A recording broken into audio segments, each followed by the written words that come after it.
Hi guys, Caduce Campbell here for thebuttonsmashers.com, and today we're reviewing God Wars Future Past.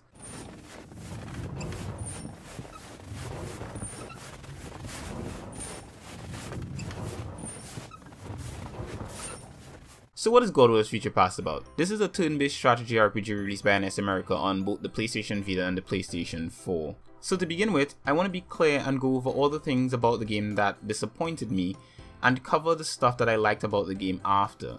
That way we can end the review on a high note, because as an overall package, I did enjoy my experience with it.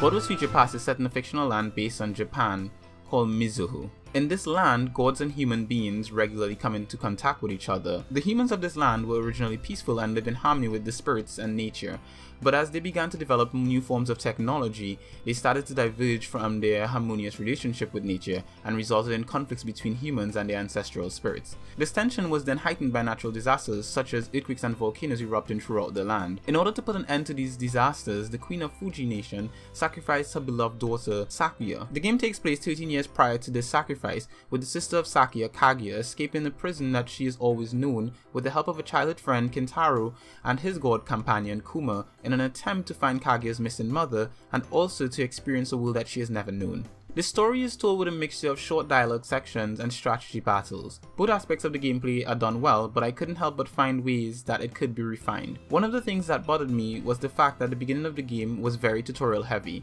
and the tutorial isn't that engaging. It initially involves looking at images while reading descriptions of what you should be doing, then trying them out in short battles. But there's a kicker to this. You're going to want to pay close attention to everything that you're being shown at the beginning of the game, because though the game does have a glossary, it's only reserved for descriptions of characters, terms and locations that you've come into contact with. There's no database for the tutorials that is readily accessible to the player, and this bothered me greatly because I eagerly skipped through much of the tutorial as fast as possible at the beginning of the game just to get into the thick of the story, only to then realize that I couldn't reference that information I skipped in the menus later.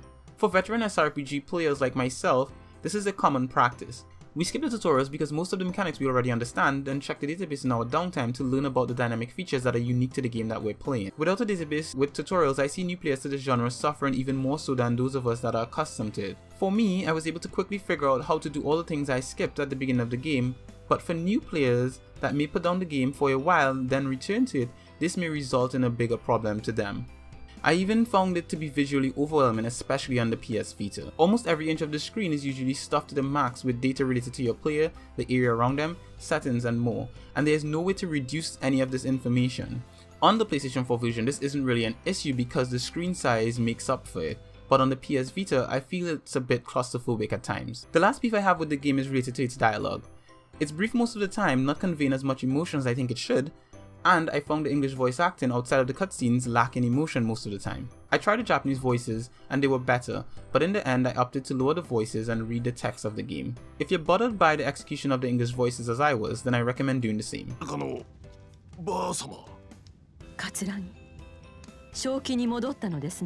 We've had bad harvests for 2 years. At this rate, we won't last till autumn. That's right! The people of Fuji suffer, yet you won't open the country's storage! Okay, now that that's out of the way, let's begin talking about the things that I liked about the game. Straight off the bat, this is an SRPG fan's SRPG. What I mean by this is that the game does not lack anything in the SRPG gameplay department. Battles are varied and very technical. Oh, and most of all, I love the camera. I don't think I've ever seen a camera as good as this in any other SRPG before. Most of the cameras in these types of games usually offer you a choice of 4 angles to view your characters, but this one offers you 8, which means that you can view the game from in front and behind of your characters. Any fans of this genre will know just how much this is a plus, and for those that don't understand, let me try to explain this to you. When playing SRPGs, you usually have areas with multiple layers, and sometimes these levels are arranged in such a way that the regular cameras that are associated with these types of games are ill-equipped to accurately convey the positioning of your character in the environment. The camera of God Wars Future Past also allows for multiple levels of zoom, and when partnered with the multiple angles that you're capable of panning around your character, you get one of the most fluid and dynamic cameras that I've ever seen in this genre. God Wars Future Past also has an interesting cast of characters and an exceptional job system. Each character joins your party as the story progresses, and they join with their own goals and backstory. I found this more appealing than having random created characters that I would have to imprint personality onto. This is because I prefer games that are more story driven than those that are driven by the game's gameplay. Each character is unique due to the law of the game that allows for the gods to inhabit animal type bodies and a number of different regions that each have their own differences and personality. Characters can then be enhanced for battle by tinkering with the job system. Each character can use between 2 to 3 job types at a time. One job is called your unique job and is different for each character. This job can't be changed. The other 2 jobs can be swapped out on the fly to give your character different moves and characteristics. The main job also gains more XP than the sub-job, so deciding on what job to use for your character will depend on the way in which you wish to play that character in battle. These moves and characteristics are also obtained by using the skill tree that is associated with each job. No character is stuck in any job or playstyle, so I recommend experimenting with the job system till you find something that works best for the way you want to play the game. Graphically, I am in complete awe for what is on display in God Wars Future Past. Both the PlayStation Vita and the PlayStation 4 versions look magnificent. The game also has a dynamic way of zooming in the camera when moves are executed to show off just how beautiful the chibi characters are. As I mentioned at the beginning of the review, I had high expectations for God Wars Future Past, and it all originated with the graphics. I was in love with it the moment I saw the first trailer and screenshots, and I'm still in love with it now that I'm able to play it myself.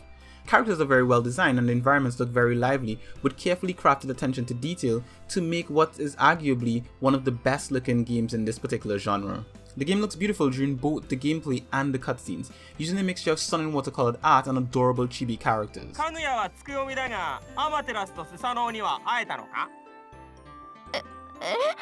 So with all that I've had to say so far about the game, here's my final verdict. God Wars Future Past is a game that is made for SRPG fans, period. It is not likely to sway you if you don't already have interest in this particular genre. This is a game that doesn't hold your hand after the initial goings, while at the same time not being as complex as titles like the Disgaea series. And though it may stumble with a few aspects, like with the English voiceovers and the lack of a proper database, as a whole package, it has more to offer than it does not.